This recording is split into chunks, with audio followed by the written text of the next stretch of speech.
ആ പരീക്ഷയെല്ലാം കഴിഞ്ഞ് വന്നാ എങ്ങനെയുണ്ട് പരീക്ഷ? ക്വസ്റ്റ്യൻ പേപ്പറുടെ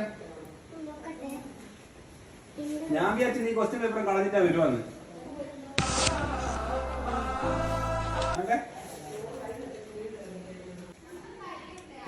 താജ്മഹൽ നിർമ്മിച്ചാരാ?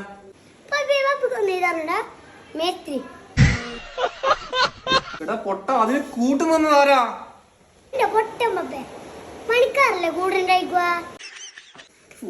എന്റെ മണ്ടാ ശില്പിയുടെ കൈ എന്തിനാ വെട്ടിയേ? ഓ നീ തോറ്റ് തോറ്റ് തോറ്റ് തോറ്റ് നീ നാളെ തൊട്ട് ആ മെക്കാട് പണിക്കാന്റെ പോട്. രക്ഷപ്പെട്ട് എന്ത് എസ് ഇല്ലേ? അപ്പൊ ഈ 5 മാർക്കിന്റെ 2 ഉണ്ടെന്നാ നീ കണ്ടിട്ടില്ല? അയ്യോ ഇത് ഞാൻ കണ്ടില്ലല്ലോ.